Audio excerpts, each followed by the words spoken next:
All right, this is Derek Silman with DL Naturals. I'm a certified master herbalist and also a gardener. This is the first class of the 4-course DL Naturals growing and mushroom course. The first class is going to be containing the soil containers. The second class is going to be from seed to harvest. The third one is going to be talking about hydroponic gardening. Also, the fourth one is going to be about how to grow mushrooms.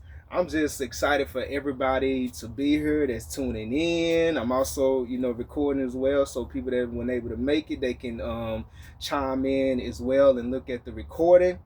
And so the thing about me, I have been growing for at least 2 years now. The reason I started to grow is after dealing with so many health issues when I started to do more vegan, and I realized that the fruits and vegetables were super duper high. I mean high.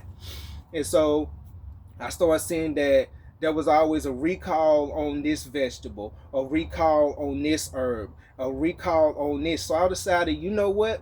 Let me try something different. Let me try growing my own fruits and vegetables and herbs. And it started with a bell pepper plant. I went up to Home Depot, got me a bell pepper plant. It was already in a container. And then I harvested my first bell peppers and I was so excited. And I decided, you know what? Let me go ahead and add more to the garden. So my first few plants were bell peppers, jalapenos, and tomatoes. And it was tomatoes, it was a habanero, and I also had corn. And so after I tried all of those different things, I was like, you know what? I think I can do this. Then I started to get a little discouraged because I was like, how come it not growing as fast? Because I was doing a comparison trap. I would look at other people and say, well, they're showing that their garden is real big, that their stuff is real big, and I was discouraged for a minute.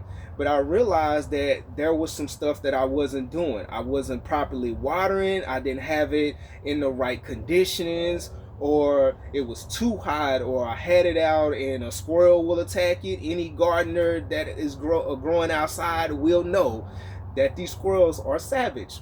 So I started to give up a little bit.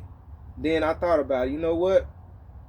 I'm not giving up. I never gave up on anything in life, so I'm going to keep on going. So I just started to get more and more and more and more and more until I pretty much had a whole lot of fruits and vegetables.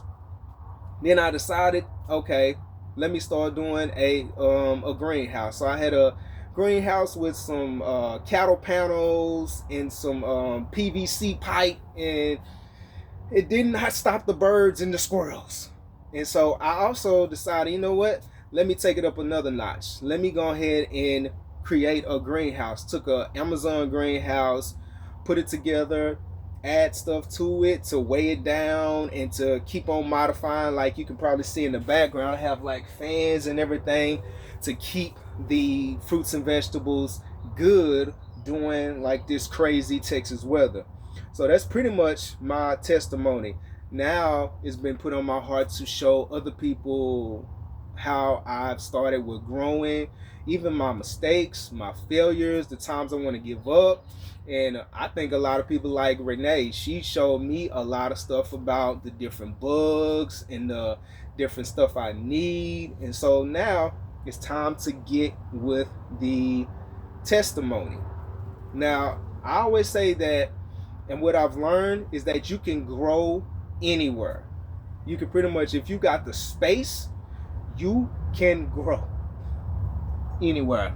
I don't know why this cough is coming up on me, but I got my trusty tea. So you can grow anywhere. You can grow in the backyard, even if you just have a small patio. You can grow in an apartment complex.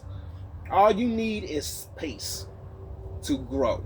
So with that being said, we're going to start it off with Miss Norel going to tell her testimony, because I helped her with her garden in her apartment complex, and she stays on the third floor. Miss Norrell, are you there?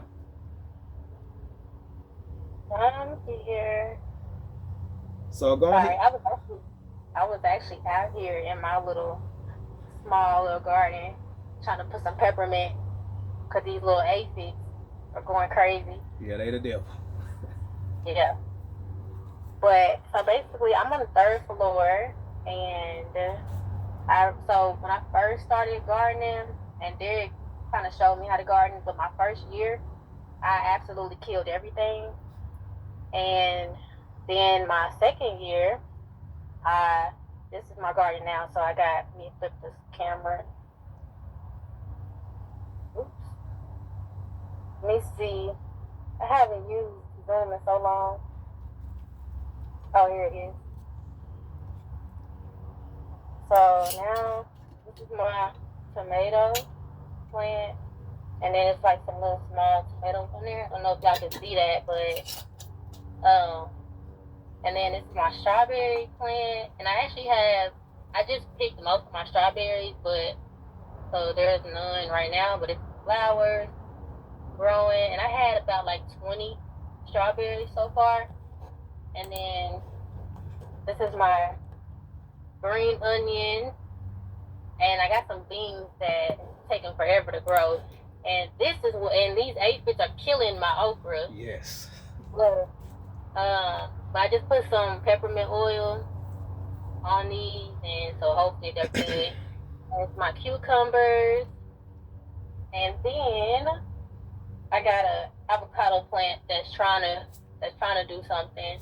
So that's a little bit about my gardening. But so I started doing it because I have like really bad back problems and tailbone issues, and I also got like some herbs and stuff that I'm starting this weekend in my indoor garden.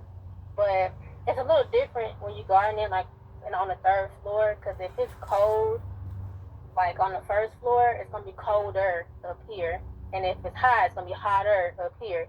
So it kind of my watering schedule is like a little different. So sometimes I can go days without watering my stuff, and then other times it's like it's so hot that I gotta like water twice a day. But for me, I think it's been easier to garden up here because it's not too many bugs. But I don't know how ants got up here, but it's ants and other weird bugs that come up here. So I thought I was safe completely, but I'm not all the way safe. But it's a little easier to garden up here. So I was gonna grow like more stuff, and I still might do it. But sometimes life just gets to you, Yeah. and this is about as much as I can get. So, but I almost gave up though after that first year when I realized that I came outside and everything was dead. But I kind of feel like gardening and like relationships kind of go hand in hand. So I feel like if you can take care of a garden, you can take care of a relationship. Yeah. So, but that's another story. Okay, bringing a message. We about to have church in the greenhouse. Yeah, I was gonna go there, but maybe on the next class. Okay.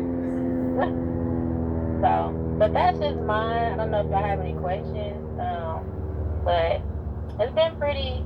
It's a process. It is the process. So, oh yeah, so my tomato plant was actually almost dead. And then I put it in this pot, put it in this that it's in. Like it was out of there, y'all. Like it was almost completely gone, and out of nowhere, like it rained, and I don't know what that rainwater does to plants, but now it's like this. So.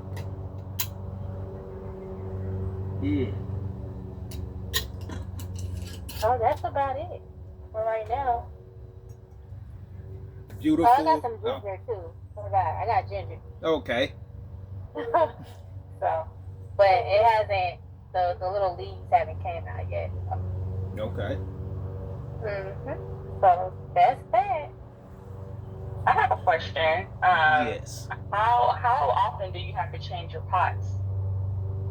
I actually haven't changed these pots. I've been keeping these same pots since the beginning. I've been keeping the same pots, and they've been growing. I've been getting fruits and vegetables out of these same pots. I just kind of like, I just put the same stuff in there, but I like dig up all like the old roots. So where my onions are, I had watermelon in that thing, but I just dug up as much as I could, and I added like a little bit of new soil and kind of mixed it all together.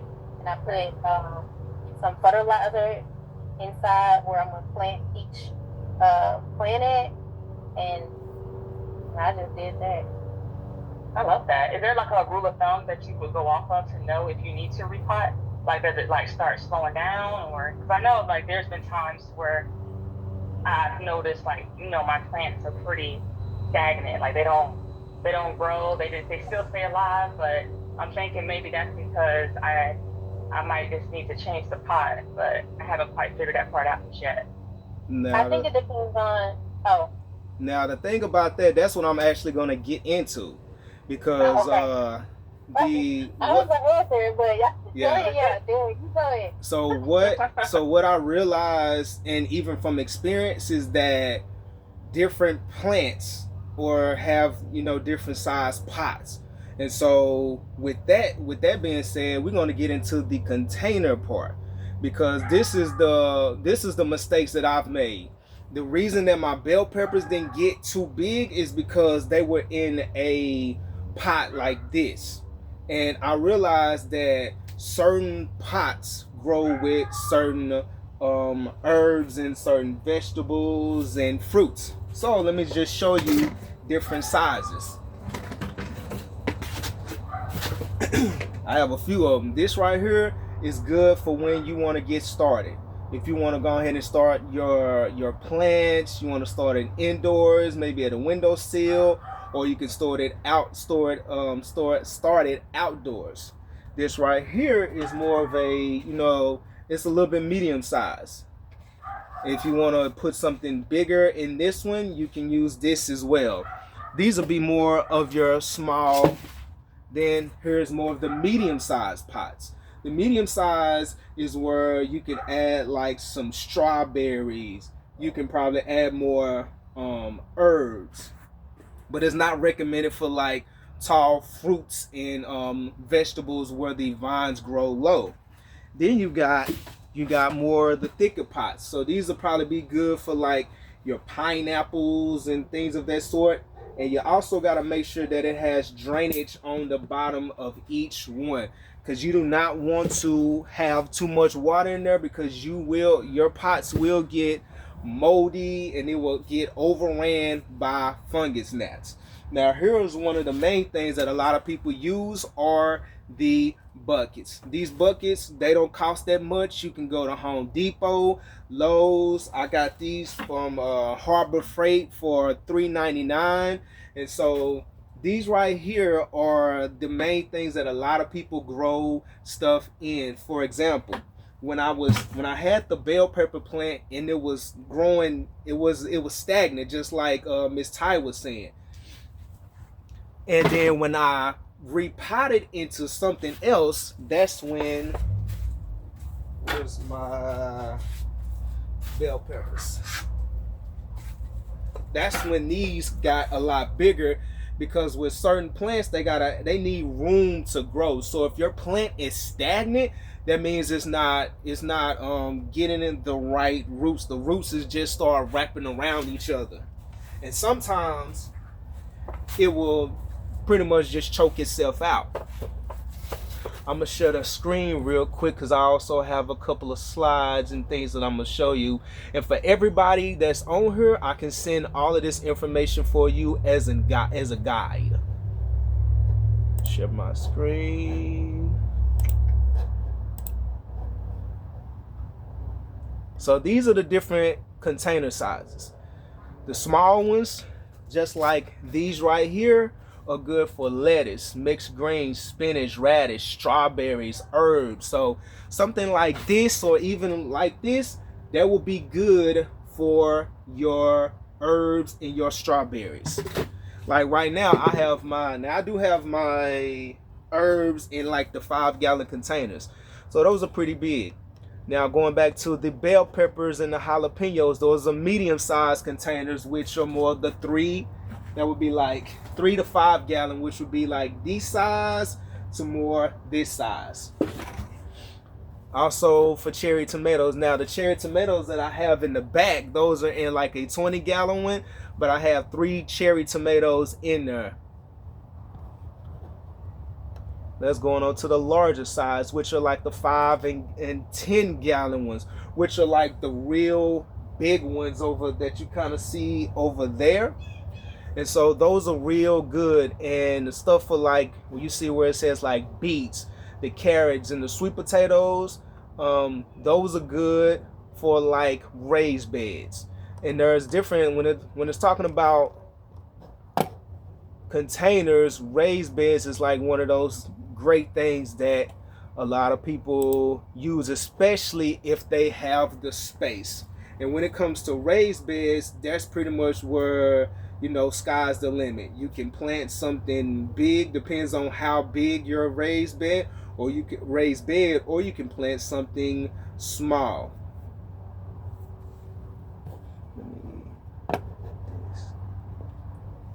So with the different containers, like if you have something like this, is very good for those herbs. So Miss Todd, does that answer your question?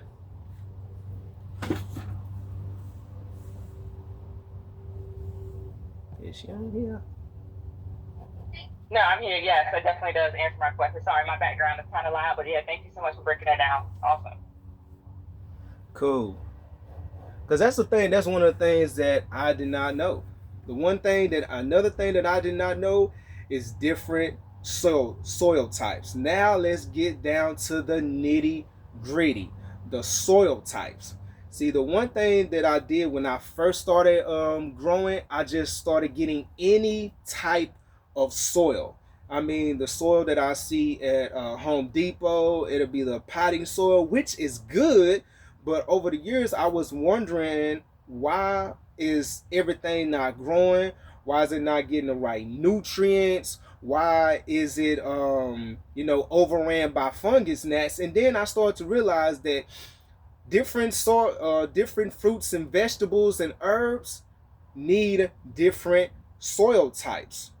And so that's when this year I started to make my own type of stuff. You can use coca coir, you can use some peat moss, even mixing some garden soil together. And for example, I don't know why I'm sitting down. I get this potting mix from my local farmer's market, and this stuff can be expensive. If you go to Home Depot right now, this type of potting soil is like $9.99. So imagine if you're trying to do like 10 pots, you're gonna spend what? A lot of money. You're gonna spend a lot of money. You're gonna spend $100 or more. Well, probably more because of the tax and everything like that on soil. So this is what I've done. I would take like a little bit of the potting soil. I will add some peat moss, because this is well draining, because every container needs something to drain. Because if it's all clumped up, if it's too much, guess what's going to happen? It's going to end up being so much water in there. It's going to be a lot of mosquitoes. It's going to be a lot of fungus gnats, and your plants is going to get overwhelmed by those things. Another thing that I like to put at the bottom of the containers is mulch. I just learned this over a year ago, that mulch will help with the uplifting all of the different soil. So if you don't want to spend a bunch of money on different stuff, you can literally take this mulch, put it on the bottom. You can mix in the peat moss with the potting mix, and you can get more bang for your buck. And then, like when you're planting different stuff, you can also use earthworm casts. These right here is like It's like mushroom. It's like if you added mushrooms to your garden. So these earthworm castings is real good for your plants. Your plants will love it. Also, what I use to feed my plants is this blood meal. And I also have a 20-20-20 fertilizer. In the beginning stages of your growing, when you put them in containers, you want to make sure that you don't overwater and you fertilize. When you're freshly starting your garden, even from seed or from a transfer, you want to make sure that you are watching it like a hawk. Just like Narelle said, that it's like a relationship, that you got to take care of that relationship when it comes to gardening. Now let me show you the different soil types. And I also have a surprise for everyone. At the end of this call, I will have 2 questions. I will ask 2 questions. And the person that types it in the chat right will get some seeds. I have some tomato seeds and I also have some peas. So you have these for the free. So I'm going to show you the different soil types. And it took me a while to figure these things out. So if you look right here, you got the different soil types. So this Loamy soil type, that's like more of your all-purpose type of soil for tomatoes, peppers, cucumbers, onions, beans, garlic, squash. And it's good for the fruits like strawberries, blackberries, raspberries, apples, peaches, pears. The sandy type is more like for the carrots, the parsnips, the radishes, potatoes, lettuce, zucchini, fruits, watermelon, cantaloupe, strawberries, figs.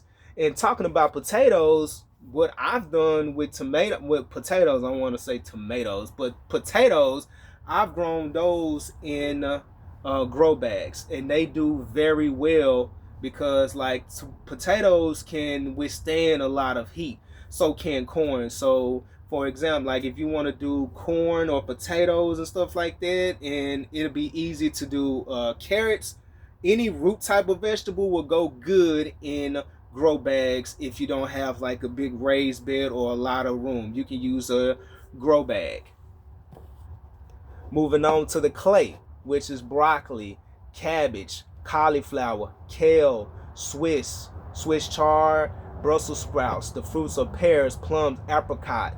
And so even with the cabbage, right now, this is my first year doing a raised bed with cabbage in there. And I notice I have the raised bed type of soil is more of a clay type of soil, and it's like real sticky. And so I've noticed that my cabbage and my cauliflower have thrived because I see how it is when you pick the right soil for the right fruit or vegetable. And also the silty is lettuce, onion, spinach, turnips, and also it says that the berries love it. Peaty, which is the potatoes, is still like, good for the going in the grow bags. Also for the blueberries, cranberries. Then you have the chalky, which is for spinach, beets, sweet corn, cabbage, and broccoli. So you can see that a few of these soil types will work good with different soils. So when you're shopping, if you're you're shopping on a budget, make sure that you have an idea of what you are going to grow. And then you can say, okay, I'm going to get this particular soil. You want to also read the bag just like you read the ingredients.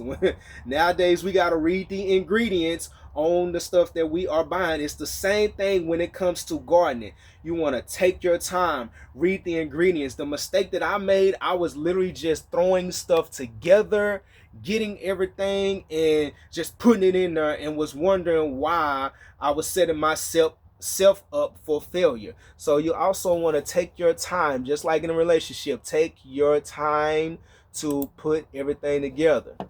Now here are the different soil brands.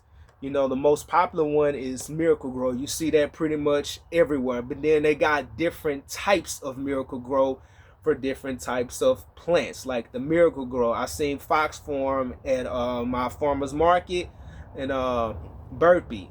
You got more Miracle Grow, the same thing for the sandy and the quick drain.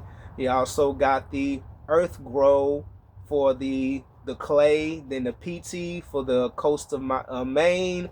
You also have the Chalky, which is in cap. And also, everybody that wants this guide, I can definitely send it to you. So whenever you're going shopping for it, you can use this as a guide. Now I forgot one thing. With the different types of soil, one thing, a mistake I made is when I tried to grow pineapple. I didn't realize that pineapple is more of a cactus. If you just look at a pineapple, you see the thorns on there. It's more made of a cactus. So you have to use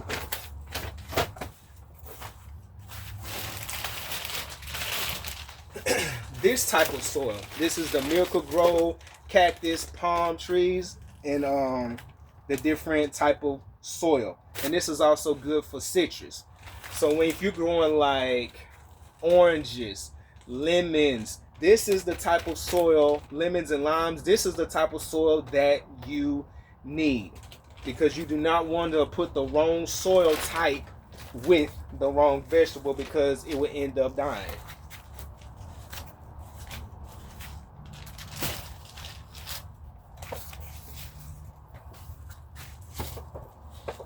So I'm going to do a quick demonstration. Oh yeah, let me not forget. When it comes to, I was just saying about draining the hose. So if you're in the apartment complex and you're like on the 3rd floor like Norrell, or the 2nd or the 1st floor, this is what you can do. You can go and get you a bucket and get you a saucer. You can just get you a saucer and you can just water from the top. But make sure it doesn't get like overfilled, because that will cause mosquitoes to come about. So just make sure that it's good enough to where the water's not, overfilled or draining anywhere. Or you want to make sure that it's good enough to where there's no other water that's causing, gnats and mosquitoes to come around. So make sure you have, if you're on the 3rd floor or you're in a restricted area where you're not able to get water on the ground and you got to keep the area good, or if you like live in an HOA or something like that and you want to still be able to garden, make sure you have a container with a saucer up under it. Now, when I was talking earlier about the drain hose, it's so simple.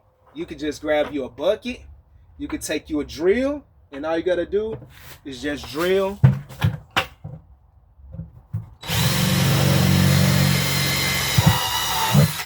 That's it.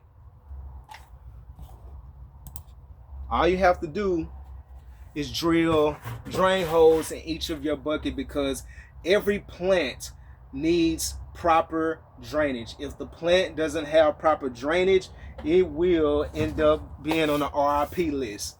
Now that's why in-ground and raised beds are good, because when you're in-ground, the soil, the water, and everything just keeps on going right into the ground. And even with raised beds, when you fill it up, the bottom layer is nothing but cardboard. So cardboard. I don't know why I'm over here tongue-tied right now. It will also drain down. Exactly. That's why, like what Norrell just said, if the water is sitting in the saucer, it will kill your plants. That's why you don't have to. He said the neighbors will be all right. It's just water. Nah, you got people that will be complaining like, why is it dripping water? And so you want to make sure that it's enough and it's not too much for the saucer. What else I'm discuss? Containers, the strawberries. Little water is fine. I have a question. Yes. Is there like a good time to start gardening, or it just depends on what you're growing, or is it just a certain season that's good to start in general? Um, the rule of thumb, most people start around like after the frost. Like if you look on the back of the like packages and stuff as far as seeds, it would say after the last frost that you can start. Typically, a lot of people will start their seeds indoors around like February and continue the growing season throughout the summer. Now, the good thing about Texas and like southern states where it's a lot more warmer, a lot longer, you can still start from seed, maybe like bell peppers, jalapeno peppers, tomatoes. Maybe around this time, or at least in April and May, you can still start those from seed, and it might, it sprout up a lot faster with all of this heat in Texas. But as far as like what I've experienced as far as watermelon, if it's like July and all that, you might not have a hard. Well, you still might be good because of Texas having this warmer climate. And even though it can be fall, it might still be 90 degrees outside, and the butterflies might be out, and the flowers might still bloom. I'm having a mosquito flying up in here. And so I would say it depends on what state you're in. I noticed that Florida is like more of a warmer state, so a lot of people grow palm trees. Let me see, palm trees, mangoes, a lot of those fruits. Those might go good in Texas during like the springtime, but not too much like the summertime, because Florida might be a lot cooler and warmer versus Texas being hotter, like Mississippi or Louisiana. So it depends on the state. So like right now, I believe that you can still start stuff from seed. Now it's probably better to start it with like a transfer or starter plant right now. Depends on what you're growing. So if you have an idea of what you're growing, just let me know, and then I can show you. Hey, is this the time to get started right now, or you want to wait until the next growing season? Because there are a lot of different plants that have different stuff. Like you might have like your summer squash, you might have your winter squash, and then like right now people are starting pumpkins so they can have pumpkins by October. Miss Renee? I was just going to see what she wanted to grow. What's she interested in growing? I mean, I eventually want to get to the point to where I'm growing almost everything. I'm gonna be honest, me and my mom had good intentions, so like we got seeds for everything. It's just when to start growing what. So, talk to us about like What you what kind of setup do you have right now? So right now we just have the like the buckets that he was saying that you can get from Home Depot. We got like the taller ones, Mm-hmm. and then we also have a raised flower bed. Okay. So I would say right now you can do. It depends if you want to do from seed or if you want to do from transplant. I would say pick your poison. Um, Beans are good from seed. Squash, cucumber, all those you can plant from seed right now. If I were doing tomato and peppers, I would get starts. Just Okay. because the thing is with tomatoes and peppers, by the time it gets hot, especially tomatoes, some of them won't make it through the heat of the summer. So you're kind of starting from behind if you're just starting with seeds at this point. But I would say, like right now, if I wanted to do any kind of beans or melons or anything like, beans, melons, squash, okra, all of those are pretty easy starts from seed. Okay. But yeah, your tomatoes and your peppers, especially peppers, take a long, long time. I would just go ahead and get starts. And cheap starts are at HEB. Yeah. Or like if you're like in the DFW area, the farmers markets, or I would say Callaways, but Callaways is a little too high. No, So Callaway yeah, is expensive. yeah. The cheapest starts are HEB and Atwood. Oh yeah, I forgot about them. Those are the cheap. Those are your cheap starts. Yeah. But yeah, with peppers and tomatoes, that's the direction I would go in. And then around August, you start if you want collard greens and stuff like that for Thanksgiving, that's when you start those from seed. I know a lot of people like growing collard greens. Exactly. But they need the heat to get started, but they taste a whole lot better when it's cooler and you don't have to fight as many bugs. Mm-hmm. So, yeah. Cool. Anybody? All right. I've already hijacked it enough. Nah, you good. Now, see, that's the thing. The thing about these classes, I want everybody to participate. And being that Renee has been gardening for a long time, I definitely listen to any advice that she expresses because, you know, she's been doing it, and we also piggyback off of each other. Like with me, I've always want to learn. Like you always have to be teachable, no matter what you have accomplished in life, what knowledge you have, you always have to be teachable. And so even for me, I've learned lessons. There's been times I failed. So we can all learn and glean from each other. Anybody have any more questions?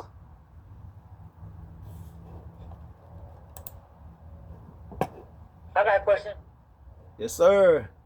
All right, so I've been noticing you guys talk a lot about vegetables. I'm into flowers. I would like to learn how to grow some tulips. Mm-hmm. Now, Miss, I was listening to what you were saying. But yeah, nothing you said today going to the tulips. Tulips. Making vegetables and fruits and stuff like that. I'm interested in that stuff too. But I mean, I want to start like I guess that's before vegetables, you know, or maybe it's after. I don't know. But I know I want to start. But I want to start with a flower. If I can keep a flower alive, then I can probably get to the end. You know. Sort of like me and fish. I done killed so many of them. I know how to keep a fish now. I know how to keep one for a long time. Yeah. But that's part of the same thing with learning. You got to go through it. You got to go through it. But yes, do you have any recommendations for pot? For not for a pot, but for like the soil mixture for that, or is that something we gonna learn through watching through me? Now I've grown tulips, but I've done them in like a small container with a mason jar in it. But I've also done it with like a pot like this size in the flower soil. So they have like different soil for the flowers.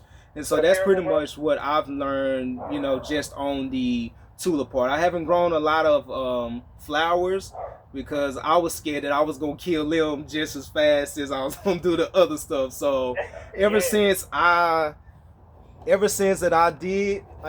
started doing the vegetables, I just kind of like stayed away from the flowers. Miss Tiffany said, how do you protect your plants from the cold weather? When it comes to, sometimes you definitely gotta put like a cover over it. You also want to, now if it's like freezing, you want to bring it indoors. What I did last year, it was 2024 going into 2025. I only had like a few plants. I didn't have like a whole greenhouse at that time. I took my plants inside and I put the saucers under each one of them, and I had my grow light. And so I was able, my strawberries, these two strawberries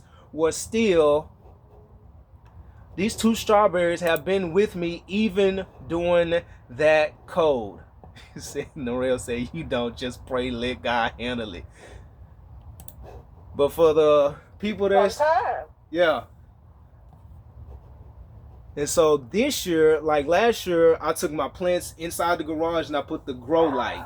And so that's how I was able to cover them during the winter. Now my trees, when I first started those out, I had one of those covers to cover the container and the soil to keep it from frosting over. This year, when I had in the greenhouse, I put a heater in here, and I put all the plants like real close to each other. But I didn't have a lot of plants. The only ones that were like real cold tolerable were my strawberries. They were cold tolerable. My cabbage, that stayed well. Even my lemons, during that time, they were still able to flourish and harvest. So during that time, I didn't have a whole lot of plants. So you can, just like Narelle said, pray and let God do his thing. Now, one thing that I do have a testimony, God, he just put this on my heart, that my hibiscus plant during the freeze, all of the leaves were completely gone. I literally pulled the hibiscus out. I pulled it out of the pot, and I was like, I have warranty, I'm going to take it back to Callaway. And so as I was like, you know what, I'm going to just keep it in the pot, and I'm going to keep on watering it. The more I kept on watering it, I seen that the roots were still there. I seen that it was still green. And so once you still take care of the plant, even if it does frost, if it completely turns brown, I will be praying to sweet baby Jesus. So once it turned brown, matter of fact, here's an example. This is my pink lemonade. This one right here, all of it was pretty much gone. This was literally bare. I just kept watering it. Now I'm starting to see like little buds coming out. All of the leaves will come back green, especially during the springtime, because the plants are smart. The plants know when the certain conditions they will come out during certain times, just like with the birds and the bees and the insects and stuff. Like the bees known to come out around around this time.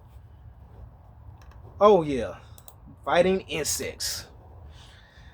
Whew. What are those little white bugs? Those little white bugs are those white flies. That's what I see on my garden a few times, is those white bugs and aphids. Those aphids are the devil reincarnated, and what I realized about those aphids, for some reason, ants, how do you get rid of them? Miss Renee had told me to get this Incessil, that soap, and just start spraying it. She told me that she just spray it all the time, and it gets rid of bugs. You can also use neem oil and peppermint. I also have I have a mixture of neem oil and peppermint oil that I'm actually about to put in a spray bottle tonight, and I'm just gonna go crazy over the leaves. And so when you're spraying the plants, you have to make sure you spray up under there, because they typically hide under stuff. For example, let me turn this around. Now you see the zucchini. Now the zucchini bot is on its way out of there. If you see a lot of those little white flies and stuff like that up under there, you want to make sure you spray under there, because a lot of times the mistake that I made, I used to just spray on top and I thought I was getting rid of them. And when I turned around, they were everywhere. So in Cecil soap, diatomaceous earth, and peppermint and neem oil. Those are like one of the more natural ways of doing it, instead of going to get like the pesticides and stuff like that. Yes, the pesticides they'll kill them instantly, but also it will kill your plant and also kill your crops pretty fast. So you definitely want to do it more of a natural way. If you got a spray bottle with some peppermint oil, some neem oil, drop some drops in there and then shake it up and then just continuously spray. Also spray at nighttime when it's cool, because you don't want to spray during the heat of the day, especially in this Texas weather, because you will burn the leaves. So if you're looking like, if you're gonna go to the store and get some neem oil or peppermint, make sure that you spread like around this time at night so you do not burn the leaves, because they will burn in the day. Another thing, if you're not afraid of ladybugs, ladybugs is my troopers. I just released some ladybugs in the greenhouse about a week or so ago. In my, this is my habanero plant. My habanero plant was as thin as my hair. And so those aphids had overran the habanero plants. All of it was gone until I released the ladybugs. And now you see that they are starting to grow back. Because I was literally about to say, you know what? I'm going to get rid of the habanero plant. Now the leaves are growing back because I released the ladybugs. I was spraying more neem oil, peppermint oil, and they has helped so far. So those are the ways that you can use to get rid of those bugs. Because bugs are gonna come because it's nature. I just sprayed my okra. With peppermint oil, and we will see. Yeah, spray it and see how it does. I mean, saturate that thing, especially if you see a lot of white flies and bugs. And then you got different sprays. What is it called? BT spray for like you got like the ones for caterpillars. You got different ones for vine borers, like the zucchini and the squash. They're known for vine borers. And you would notice that it's a vine borer because your plant would just no, not spraying. No, I won't kill it, but you don't want to spray too much. You want to just do it good enough just so you can saturate it just a little bit. Not just like oversaturating. You want to just where it's like got a good glaze on it. Especially if it's a troublesome area. If there are visibly aphids on there, you definitely want to just, glaze it a little bit and then continue checking on it each and every single day. Or I've seen people also use like a lint roller. If you want to just get the aphids right off the leaves, you take a lint roller and you just roll that thing on there. you was gonna wet it. Yeah, just glaze it a little bit and then just continue monitoring it every single day. Take the lint roller, get the aphids off of there right away. Also, spray the soil too. The peppermint is not gonna help because peppermint is a good bug detergent. Right now in my raised bed, I have spearmint next to 2 cabbages and cauliflower. I've noticed that like my banana peppers, they are pretty much, I don't know what's been eating at them, but it has not touched the cabbage because that spearmint is wearing them off. And it could have been something that I mixed up in the soil. So before we end the call, anybody have any questions before I ask these 2 questions? We can pick the winner. And it's gonna be multiple choice. And then with the multiple choice question, the first person to chat to type, not holler it out, to type the right answer will win the prize. Anybody have any more questions?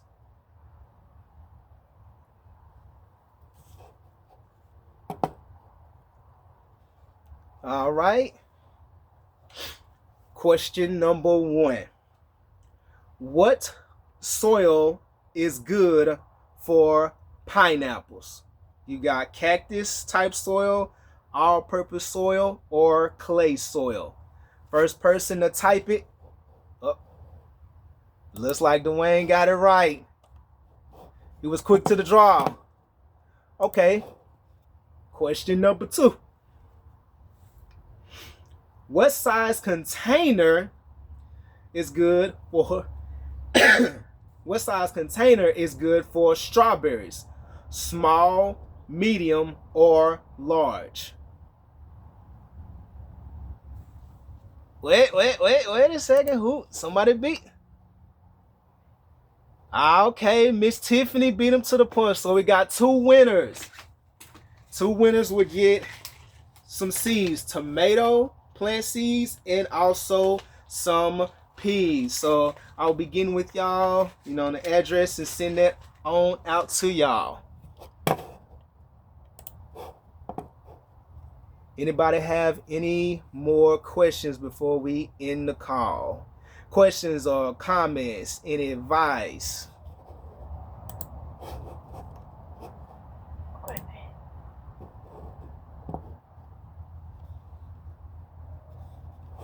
Cool. Thank y'all for tuning in. I'm just so excited, man. Just excited to show people how to grow. And see, the thing is, as I show other people how to grow, other people will show other people how to grow, and it will be a domino effect to where we are all showing each other how to grow, sustain, come together, share. Because if you look at in different communities, they share different crops with each other. They have community gardens. We have to get together and do it for ourselves, even in our own communities. Arlington might not. Now I haven't seen a community garden. I haven't seen different people sharing stuff around here. Aloe vera plant. Speaking of the aloe vera plant, that's what I have. That's what I have in the back is my aloe vera plant. That's one of the other first plants that I started with is the aloe vera plant. That one kind of hard to kill, but I almost killed mine. I know. When I first started, that one was kind of hard to kill, but it did come back to life. Cause aloe vera is another good thing. Is good for a fertilizer. You can take some of those leaves off, let it drop down, and yeah, that's good. Said the freeze killed mine. Yeah, I understand. Mine was almost gone, and mine was able to come back to life. So I'm just thanking y'all for tuning in for the first class. The next class is gonna be from seed to harvest. That's when I'm gonna go dive deep into like showing how to use a starter plant and sowing it in there, because there are different strategies on how to do it. A lot of people would use they would use like the root stimulators, what I've been using, or they would use like this chalky type of grain to put in there to stimulate the roots. And also it takes time, and it also takes patience, and I'm gonna really be going deeper into like the different types of soil and showing y'all what seeds can be planted in different pots. We just thank y'all for tuning in, man. I'm excited, man. It's time to grow.